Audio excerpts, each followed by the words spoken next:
Hey, it's 3.3 Step 1 Perspective Writing. So now that you've read Top of the Food Chain, we are going to talk about different perspectives in that short story, and then I want you to take a different perspective and actually write it from their viewpoint. So let's go back to um, perspective. What is it exactly? Well, it has a huge impact on a story because it's the point of view that we are um, reading the events from. So imagine a fight you had with someone. How would you tell the story? If the person you fought told the story, would their version be the same or would it be different? Here's a good comic to illustrate this idea.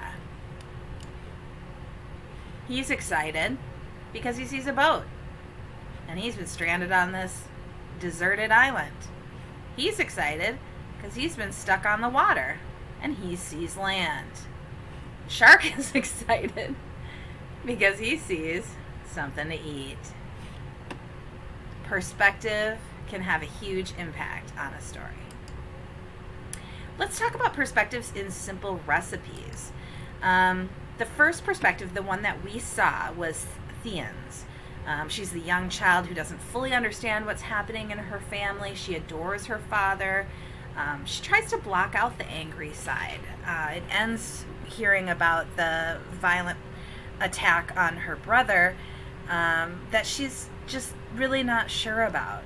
She can't reconcile the father she loves with this angry, abusive person who hurts her brother. Then we have the father who cares a lot about cooking. Why does he get so angry when his son chokes?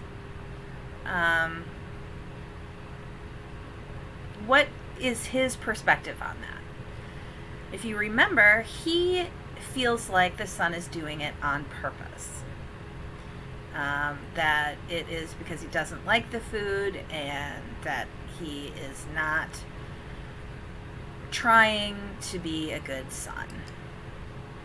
The mother doesn't seem to do much in Theon's version of the story. We don't know what she says to her husband in the language that Theon can't understand. So if we saw things from her point of view, we would probably be told what that was that she said, and we would be able to see things a little bit differently. Theon isn't able to see that, and since she shares her point of view with the reader, we also are not able to see that. The brother, well, he hates the father and his food. If we saw his point of view, we might see where his bitterness comes from, why his relationship with his dad is so much different from Theon's relationship with her dad. But we don't see that, again, because we're only seeing one perspective. Well, in the story, Top of the Food Chain, this is an example of what the mom maybe would have said about this. Today I made a recipe of fish and cauliflower that used to be my favorite when I was a child. My own father taught me how to cook the fish just so the skin would be crisp and the meat juicy. It is a meal full of the love and work of generations of my family. But my son sees none of this. I'm sorry, this is from the perspective of the father. Did I say mother? I meant the father. Sorry. He sees only a fisheye and rejects it as disgusting, simply because it is not the same food that his new friends eat. Still, I tried to be patient. I did not serve him the fish and kept smiling despite everything. But he went too far when he spat out the cauliflower. I cannot abide this insult and disrespect to me and to our family heritage. I only wish my daughter did not cover her eyes like that. I wish she understood why I must teach my son a lesson that he will never forget.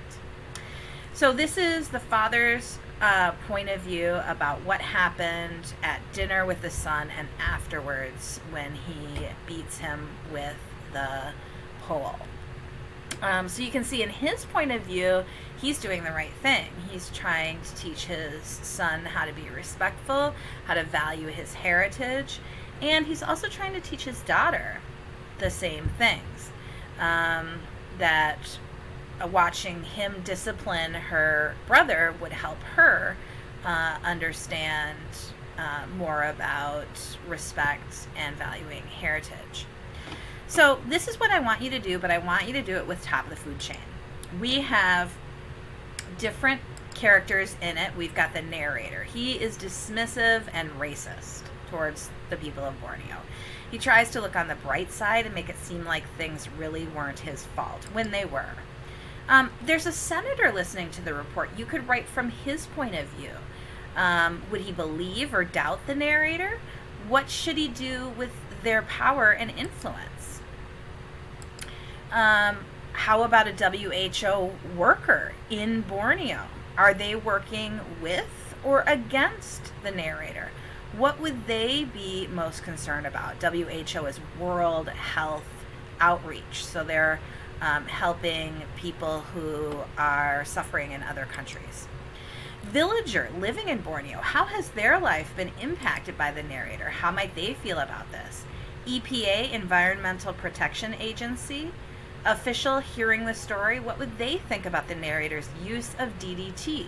How might they respond? And then finally, an American hearing the story. What would someone completely unconnected to the narrator and to Borneo feel about what happened? How would they describe it? So you get to pick one of those, write down what it is, and do some brainstorming for number 2 and number 3. And for number 3, the comment about tone. Tone is the attitude that a speaker has. And the question is, what would their voice tone be like? Would it be formal, casual, angry, confused, personal, impersonal, or something else? You get to decide and you get to pick. And just make sure you show that tone as you're writing your short narrative, telling the story from their point of view or their perspective. Thanks.